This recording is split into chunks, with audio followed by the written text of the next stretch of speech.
Hey, hey, hey, welcome to this edition of God's Power Stories. I'm really excited to bring this episode to you because I'm going to be introducing you to someone who is very near and dear to my heart. I'm going to be introducing you to my daughter, Amber. And I made a decision several years ago regarding her that completely changed the trajectory of my life and gave me a purpose that I didn't even realize I was missing.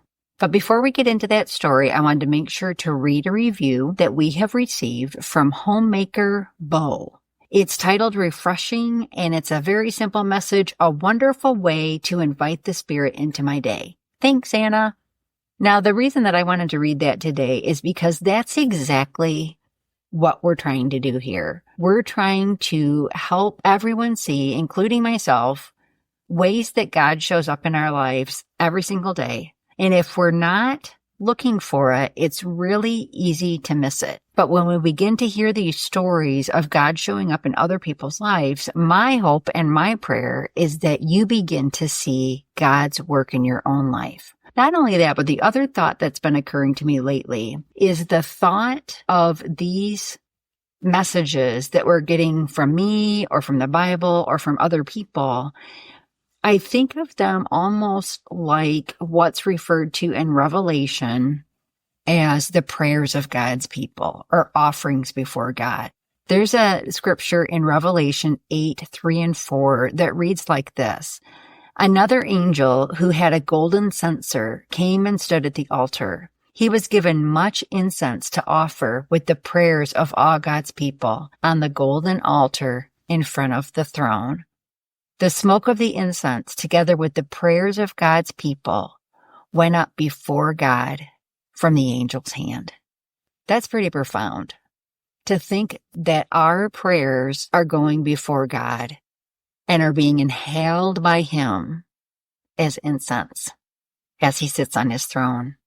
So if God has possibly talked to you about reaching out to me to share your story, don't dismiss that. Make sure that you act on that. Contact me either by email or dropping something in the comments that you have a story that you believe God wants you to share. And I will be happy to reach out to you and connect with you. And I'm sure if the Lord has laid the story on your heart, that it's going to bless the other listeners here at God's Power Stories. So without further ado, let's get to the story today.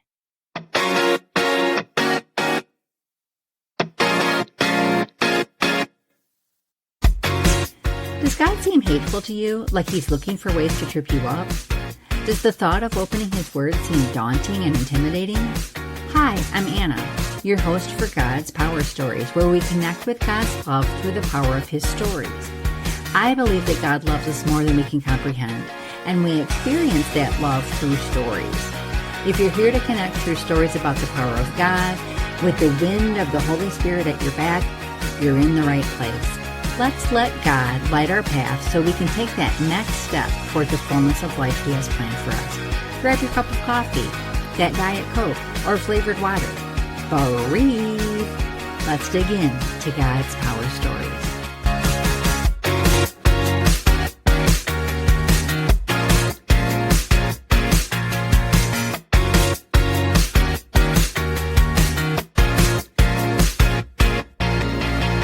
Okay, so I think it's so important for me to start this episode with talking a little bit about me. I'm going to go back several years, all the way probably to my teen years. At that time, I was so curious about the opposite sex. My mother used to call me boy crazy, and I think she was probably right. But I think a lot of it happened to be because we didn't talk a lot about the opposite sex in our house. It was almost like a taboo subject. So I kind of found myself trying to figure it out on my own.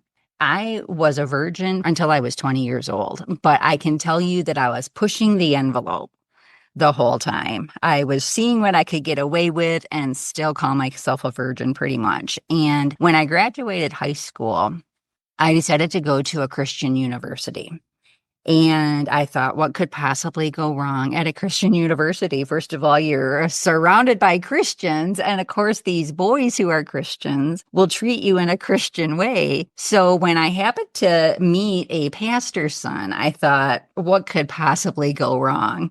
He was a man who thought that I was the girl for him. And so certainly he would treat me with the utmost respect, and we would have just this dream relationship. Well, to make a long story short, so in a matter of moments, I exchanged that virginity for a pregnancy. And of course, I didn't find out right away. It took me a few weeks. But when I did find out, I really wondered how I was going to break this news to this guy. Because his parents were pastors, I really wondered what they would think of me. I thought about the friends that I had made at college. What would they think? What would other classmates who were more acquaintances think? And what would my parents think? Specifically, what would my mother think? Now, my mom and I had a relationship where we butted heads a lot. And I think the reason we butted heads a lot was because we were very much alike. And she saw things in me that she maybe had regrets of her own life. And so she wanted to try to correct it in me. And of course, that resulted in a lot of headbutting. And so I really thought that she would not accept this news well about this pregnancy. And I was very, very nervous to tell her. There was maybe a fleeting second where the question came into my mind, what if you were to abort this baby? Would your life be just so much easier? You would not have to tell this guy. You would not have to tell his parents, the friends. Everybody would look at you the same at college. Everybody would look at you the same at church. Your parents would never know. But I quickly dismissed that idea because I just really, really believe in the sanctity of life. So I thought there's just got to be some way that I tell my mom. And I remember being at the house. We were off on summer break for school, and I was trying to do the breakfast dishes. And I had this hot water, sudsy water in the sink in front of me. And I would put a couple of dishes in the sink, and oh man, I just couldn't stand it. I had to sit down. I felt like I was going to throw up. I felt like I was going to pass out. And so I would sit down for a minute. And my mom was around, my little sister was around, and my mom kept saying, "What's going on?" And I kept saying, "Oh, it's just so hot in here. Isn't it so hot in here?" And after probably the third attempt to try to do the dishes, she came up beside me and she said very, very quietly, "Is there a reason that you're feeling so sick?" And she knew what she was asking, and I knew what she was asking. And I had all I could do not to start crying. In fact, I don't think I could even get a word out. And I just nodded my head. And she said, "Oh, Anna Marie, come on, let's sit down." And she was so calm and she was so loving. And she had such a great head about her that day. There was no headbutting. There was no judgment. There was no finger pointing. There was no name calling. There was love and there was acceptance. And I think in that moment, although we had had our ups and downs over the years, I was never more close to her than I was in that moment. And I told her years later, "Mom, you handled that so well. I'll never forget how loving you were and how caring you were when I told you the news about my pregnancy." And she said, if it would have helped to yell, I would have. But it wouldn't help at that point. The milk was already spilled, for lack of a better way of putting it. And she was just so supportive, so loving, both her and my dad. They said, "We will do whatever we can to support you through this, whatever decision you make." So all that said, I did end up going to my very first prenatal appointment. My baby was about 12 weeks gestation at that point. And I was feeling the weight of the world on my shoulders. Yes, my mom and dad were going to support me through this, but what was the rest of my life going to look like? I was a young mother. I was 20 years old and, just didn't know how this was going to play into everything else that I had planned for my life. And the doctor said to me, you're 12 weeks along based on your measurements. I think you're far enough along that we're going to be able to hear the heartbeat. And I was shocked by that. I had no idea that you could hear a baby's heartbeat at that young gestation. And in fact, I think these days you can even hear it earlier than that. So he got out the little machine that is going to do this. And I heard my baby's heartbeat. And from that moment, I was in love with that baby. And I felt like all of a sudden I had a purpose in life. I was going to be this baby's mother. I say all that long intro to say I have that baby with me today. Her name is Amber. And I'm so thankful for her. And I'm so thankful that I didn't make the choice for abortion. So, Amber, I want to welcome you to this episode. And I want to just give you the floor to say whatever you think of that you think the audience would want to hear in regard to maybe your early life or how this decision has affected you. It's a good thing we're not starting off on an emotional foot. That would be really uncomfortable. So, my name is Amber, and I'm a 37-year-old mother of four myself. And, obviously, everything is different for you making that decision because I wouldn't be able to be having this conversation. I wouldn't have my four children. I wouldn't have, whatever life and legacy they go on to lead for themselves. So it's pretty amazing. I was a young mother myself, and it is daunting and overwhelming prospect, and a lot of things about it are hard and overwhelming. And even when you do things, quote unquote, like the right way, it's still really hard. So I'm glad you made that decision and glad that I get to be here. And obviously, things are not and haven't ever been, perfect all along the way, but the blessings that come out of that always outweigh the, sacrifices and the work that are involved in that. So happy to answer any specific questions you might have about that, but I am just happy to be here and glad that I get the opportunity to have that conversation with you, because I know that it is scary. I'm not one who would have wanted to disappoint my mother either. I can understand questioning that, but I'm glad I get to be here, obviously. So Yeah. You have changed my life in so many ways, in so many positive ways to this day. Just being able to talk with you and hearing your perspective, which is oftentimes aligned with mine, but when it is different, it's such great insight for me. And so you make me a better person every single time that we have an exchange or a conversation. So I can't imagine doing life without you. So I'm so, so thankful for you.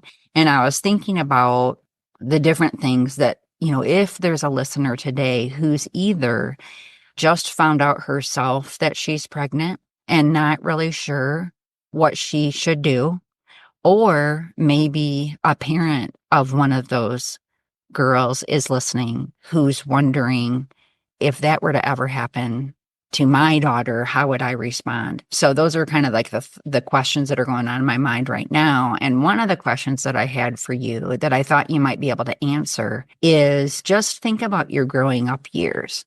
We didn't have a lot of money. And when a baby's coming along so unexpectedly like that, the opportunity to make money is kind of diminished.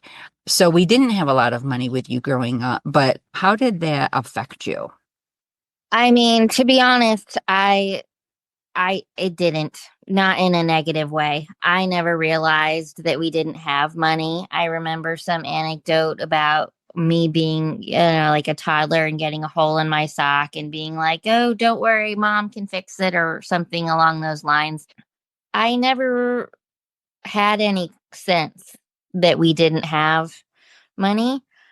I think that a huge amount of that, and speaking as someone who has always been poverty line to just scraping by myself, I think while the stress of the provider is, they're going to feel that, your kids may or may not feel that depending on how you carry yourself. And you never carried yourself as someone who was incapable, as someone who had anything to be ashamed of, as someone who was going to be undignified in that respect in any way. I never had any notion of, you know, hopefully nothing bad happens because I don't know what we're going to do. And hopefully there's food tomorrow. And hopefully, we have what we need. We always, I can't totally speak for my sibling as well, but I never felt like we were on the precipice of any kind of danger financially. You just never carried yourself that way. And I don't think that you taught us to carry ourselves that way. And I remember being in high school, and by the time I was in high school, you had built up a better life for yourself and for us. And we lived in a nice area and went to a really quality public high school. And a lot of the kids in that high school were like upper middle class kids. And a lot of them came from a lot more money than I had, but I never felt inferior to anybody in that respect. And I remember at one point, a kid in one of my classes saying something like, well, I can't help it that I'm not rich. Obviously you're rich, so you don't get what it's like. And I thought, I don't even know what you're talking about, because I didn't think that I was loaded or anything. But it didn't start to occur to me until then that how you carry yourself has a huge impact on, how others perceive you and how you perceive your own experiences. And I am someone who has been very, very poor. Like I said, myself, didn't have lights on and food in the house and things like that. And so I never felt growing up that I was at any kind of a disadvantage because of that. I always felt like we had what we needed, and I wasn't really concerned materially with, what I could or couldn't have. And maybe that's just part of how I am as a person too. The idea of having nice things is great, but I've never been one to, need certain things in order to be happy or feel successful or feel comfortable. I don't feel validated by things or by income. And while you can afford a different life for yourself than you could when we were kids, I never felt any kind of burden put on us because of that. Yeah, that's beautiful. I especially like your, insight about how you carry yourself had a huge impact on how others perceive you. I think that's really true. I think about the fact that I was so scared to tell my mom, and then I wouldn't say she took it so well because it was a huge, Let down. well, I don't even want to say letdown, but it was a huge jolt to her system. I'm sure she did not think that that was going to happen to me, or I think she hoped or prayed or whatever that it wouldn't happen to me. So then when it did, I think that it was probably jolting to her system. Uh-huh. But at the same time, her response was so loving. Uh-huh. Now, of course, I can't say for sure what would have happened if she had had a different response, like if she had turned me out on the street or whatever the case may be. I'm not really sure what would have happened, but I love what you say about carrying yourself. And, I can also say that I went back to school and no one pointed any accusing fingers at me. And that's shocking to me that they didn't, but I'm so grateful that they didn't. And Uh-huh. so I guess what I'm saying is all those things that a woman feels or fears when she finds out that she's pregnant, maybe in a way that she hadn't planned, I think so much of it is in our heads. I think that if I had been ostracized or anything like that, I really want to believe that I would have continued to move forward because, like I said, I had a purpose. I had you to care for. And I celebrated every flutter that I felt, every kick, every turn, everything. I just cherished it. To this day, I can think about how that feels and just be really comforted. And so I just, if you can think of other fears that a person might have who is involved in an unplanned pregnancy, what do you think those would be? And how do you think that we can answer those fears today? Well, aside from the obvious financial concerns, which I think is a reasonable thing for anybody to be apprehensive about, I think that a lot of times, especially if you're in a situation where you could be contemplating that kind of thing, possibly the state of your romantic relationship is not necessarily in the place where you would think that having a baby would be ideal, either with that person or that time, that juncture in your life. So I think fears about how the partner will receive the information, and also just kind of what you're giving up in exchange for having a baby. I feel like our social culture today puts a lot of emphasis, a tremendous sabotaging amount of emphasis on happiness and instant gratification and self love and self care and self fulfillment and your personal adventures and all of that. And I don't want to pretend that I'm above that kind of, I want to enjoy my life too. And not to say that those things are invalid, but I think that because we have such a cultural emphasis on happiness, which is a fleeting, temporary state of being, we have a huge breakdown of the family in our culture because you feel the loving, Twitter pated feelings when you get together with a person. And then those feelings naturally fade and ebb and flow through time. And sometimes it's because the person is not the right fit for you.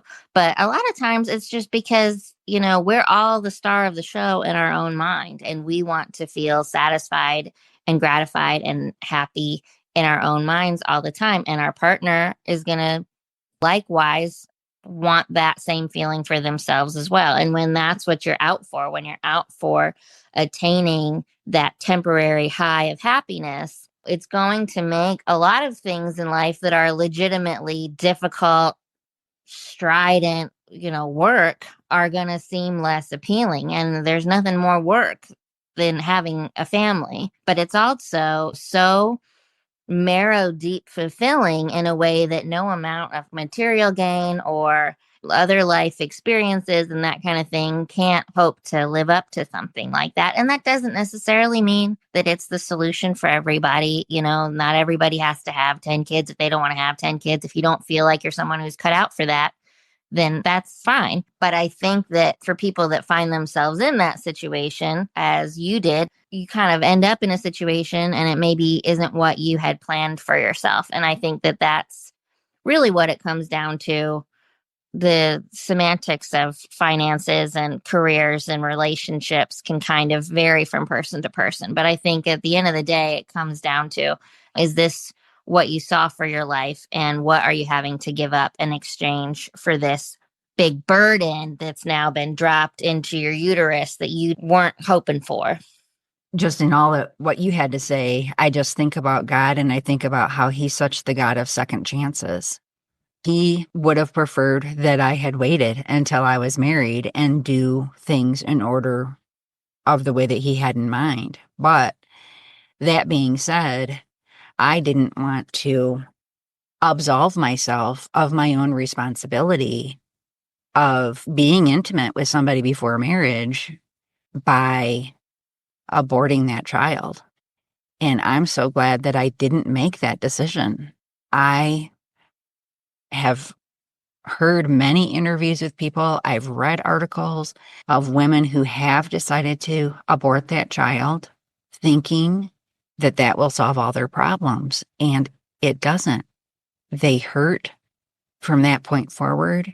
They wonder about that child. And I can't say 100% of them do, but many, many, many, if they had the chance to do it over again, would have carried that child. So I think that's just so important for people to remember. And I like what you were saying too about instant gratification. We think at the time this is going to fix things.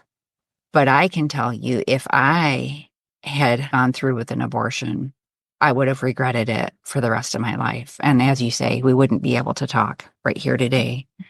And I wouldn't have the grandbabies that I have if I had made a different decision. So I never for a moment regretted carrying you. I don't regret you doing it either. And Well, I know good. that and that's not to, I don't, in having a conversation like this, I wouldn't want to trivialize the experience of any individual that might be in this situation. I can empathize all day long with the fact that this is my lived experience. Somebody else has a different lived experience that led them, into this situation. And maybe the stakes are a lot higher or a lot different than anything that I've experienced. So it's not, I don't ever mean it to like trivialize or be condescending about what somebody else might be going through or to assume what somebody else might be going through. But I definitely do believe in choosing life at the end of the day and believe that we as humans should do our best to support that endeavor and that decision in as many people as possible, because you never do know who that is that you're growing in there and what wonderful things can come out of it. So I just want to say that I don't want to be speaking for people, because it's easy to, especially when it's somebody you don't know, to say, well, there's never a reason and I only made the right choice myself, so everyone should make the same choice that I did. Hmm. Yeah. Yeah. Good. Any closing thoughts that you might have today, Amber? I like what you said about second chances, and I know what I kind of mentioned in passing. I became a mother at a young age myself. I was already married at that point, but it was not exactly a planned experience. My son's father had a mother who endured through a difficult situation and made the decision to have him. And it could have maybe been a different call owing to the circumstances that she was in. And the same thing for my mother in law. Now, she had some difficult experiences that she went through as well to have my husband. Who's to say how life would have been different had all of those very precarious threads not come together the way that they did? And I like what you said about second chances. What it made me think of, and this might be a little bit lateral to your topic, but I got married young and we were together for about 9 years and we had two kids together. And I made the decision after that time to not be married anymore and to go through the divorce process. And I was 25 when that happened. And I didn't really know what my future would hold. And also growing up in the Christian community as well, not a decision that I made lightly, not something that I didn't have a pretty heavy amount of guilt about and questioning whether or not it was the right decision and trying to weigh the cost versus benefit for a decision like that, and knowing that it was going to hurt people and not feeling good about it hurting people, and knowing that it was a potentially really destructive choice. But I have a husband today who is a wonderful partner and who loves me greatly, and my sons greatly. And we have two daughters together that we never would have had everything not come together and lined up the way that it did. When I think of second chances, what I think of is how fortunate I feel to have the opportunity to have the family that I would have always hoped for myself, even in spite of me making decisions when I was young that I couldn't necessarily stand behind later, and feeling the weight and the guilt of that. And I think pregnancy and marriage and all those kinds of like heavy, permanent, life altering decisions, it's never too late to make the next right choice. It can lead to something really wonderful, even if you've made wrong choices in the past, and wrong choices that you feel are defining you, and wrong choices that kind of have you in their grasp. And it can make you see yourself in a certain light. But it's never too late to make the next right choice, even if you've made all the wrong choices before. And God is, I believe, a God of second chances. And you can have the opportunity to turn your life into something wonderful, whether it be what you pictured or not. It can be wonderful, even if in the past you've made all these decisions that you feel like a Christian wouldn't make this choice, or a good person wouldn't make this choice, or a respectable person wouldn't have made this decision, or there are skeletons that people don't know about that I can't possibly escape from. I don't think, like you had talked about, getting pregnant really young and in college and not knowing what the perception would be about you because of that. And I felt similar feelings when I was approaching whether or not I was going to ask for a separation from my first marriage, and feeling like all of the weight of everybody else's expectations. And, I have a life that I'm so grateful for now. That's never been perfect, and it isn't ever going to be perfect, but it's so fulfilling and wonderful. And I feel like I'm exactly where I'm supposed to be. And I'm just grateful that I got the opportunity to have that, even in spite of the choices that I had made before. That's a great exclamation point. It's never too late to make the next right choice. I just might make that the title of this episode. So, all right, honey. Well, it was wonderful having you on today. Maybe we'll do it again another time. All right. All right. Thank you. You're welcome.